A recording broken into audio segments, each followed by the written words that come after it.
Ooh. We got to think about this one. I do.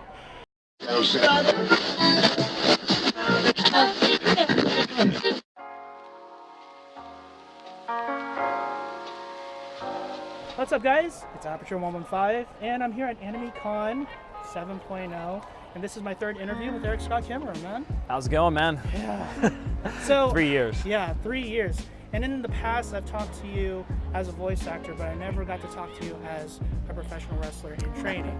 Right. So, can you talk a little bit? What is Wrestling Pro Wrestling?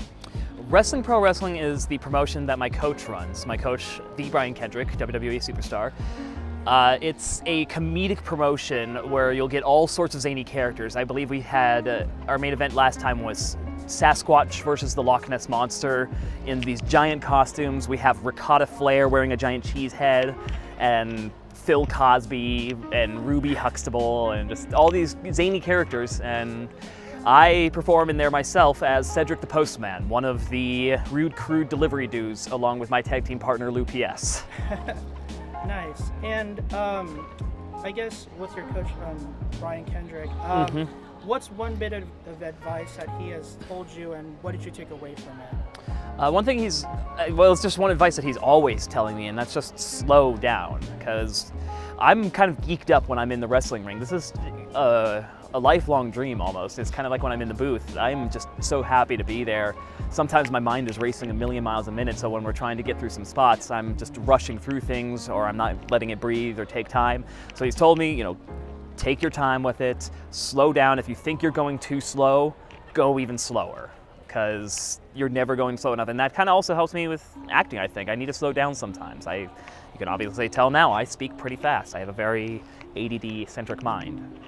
And, well, you were just mentioning this on Unlocked. You actually got to meet Ronda Rousey at the Santino Brothers Dojo. Yes. Can you talk a little bit about your experience meeting her? Yeah, I didn't really get to have a lot of extended conversation with her, because she was just kind of coming in as our class was leaving. Coach was doing some private one-on-ones with her.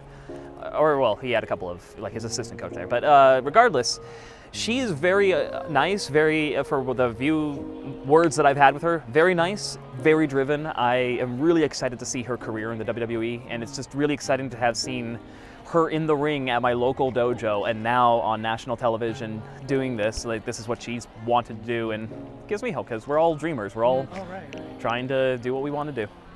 And also, last year, you actually got to go to a book signing for Chris Jericho. What was it like getting to be on the other side of the table and being a fan? It was awesome, because I've missed that experience. We all grew up fans. Even in the anime industry, when I was trying to break in, I still got in line to get signatures from Crispin and Kari and everybody. These are people that I grew up idolizing, and this is a new venture for me, so it's kind of back to square one. I'm on the other side trying to meet these guys, trying to get, network. I wouldn't say book signings are great networking, but I'm trying to break into this industry, so it's kind of fun being back at square one again, being on the other side of the autograph table, and these are my heroes. I get to have heroes again, whereas now they always say don't meet your heroes, but in the voiceover industry that's inevitable. It's such a tight-knit industry that you're inevitably going to cross, and they become friends more than heroes. And I guess, okay, so I'm going to hit you with some rapid fire tag teams, and I just want to know your thoughts on that. Okay. Future WWE Hall of Famers, the Dudley Boyz. Dudley Boyz, I like them. I think it's great Bubba decided to go the traditional route. He decided to retire recently and left his boots in the ring.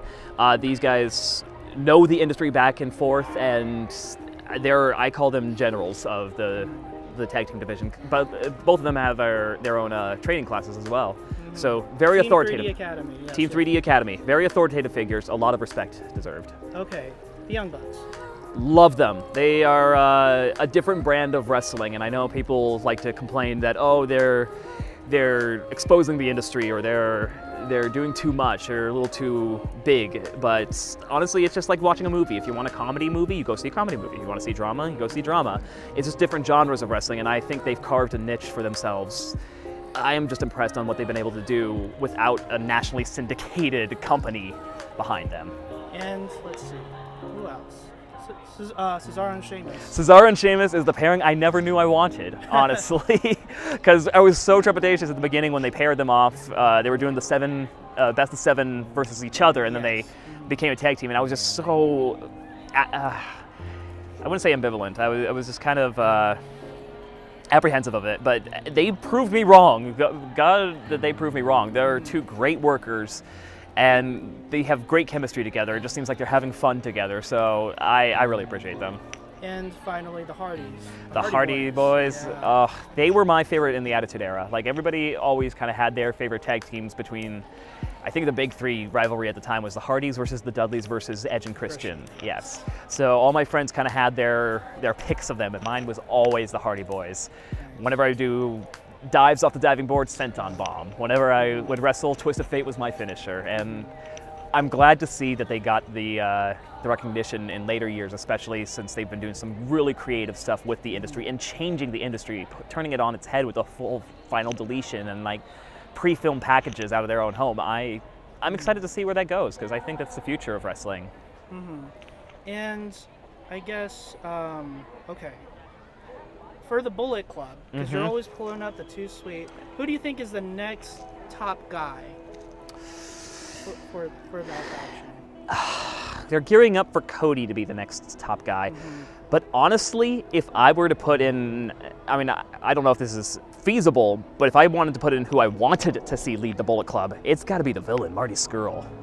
I think that man has a 5-star future ahead of him, and he's already proven it. So I think if Kenny were to get signed to the WWE, I would pick Marty Scurll to be the next leader. Okay, and this is kind of like a transitioning back into voice acting, but okay. Who's one character that you played do you think would have the best in-ring skills? Ooh. We got to think about this one. I do. Because I can't take any of my slice of life ones. I don't think Ryuji could clean the ring to submission. Probably can use it as a weapon, kind of like. Yeah, he's got a broom. It'll be Perry Saturn all over again. He's got the mop. I would probably have to say Haruyuki in Silver Crow form. He can do a lot of the flippy stuff. I think he would be a nice cruiserweight. I was not expecting that. I thought you were going to go for more like Speedo Sound Sonic or something. Whoa. Speedo Sound Sonic, maybe actually. I kind of want to see I want to see a wrestling match between Speedo Sound Sonic and Haruyuki. I want to see how that would play out. Nice. Why is voice acting in professional wrestling important to you? Storytelling. That's what matters to me most, and these are 2 avenues where you can tell stories you won't get anywhere else. Or at least you'll get the most distilled story. Like, I watched Black Panther recently, and I loved that movie. I thought it was great, but it was like halfway through I realized this is a wrestling match. This is all the same psychology of a wrestling match. It's got the shine, the heat, the cutoff, the comeback, everything to cheer the good guy on and boo the bad guy.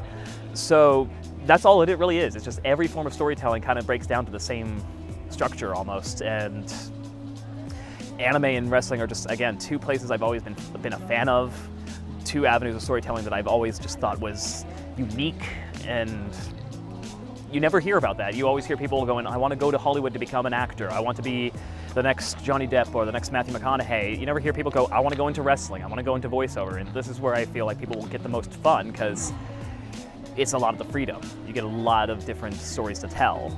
I can be in space as a Gundam pilot, or I can be a postman getting his butt kicked in the ring. And I guess my final question is, what's next for you? What are some goals that you hope to accomplish this year? This year, I'm hoping to kind of break more. I want to get a few more big roles this year, if I can. Again, that's not up to me, it's up to the casting directors. I want to start working on my indie promotions, getting out into the indie market in wrestling. And eventually, I know Survivor Series is coming to LA this year. My ultimate goal would hopefully to be on the extras list for WWE, because whenever they have any kind of security guards or jobbers or any kind of those small roles they need to fill, they'll pull in the local wrestlers. They'll have a list of who's local and pull those guys in. So if I can get on that list by Survivor Series, that would be an ultimate goal of mine. Be a jobber or something like that.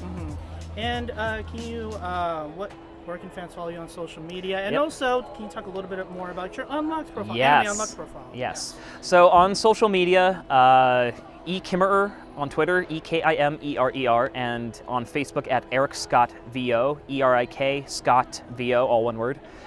And Anime Unlocked, which is a new venture that we're kind of taken on. It's a streaming service from the iPhone where basically, I don't have my iPhone on me as prop. We stream kind of like a FaceTime where you'll just pick up the phone, you'll see who's streaming, click on their chat room, you'll see what they're recording straight from their phone, you can chat with them, ask them questions.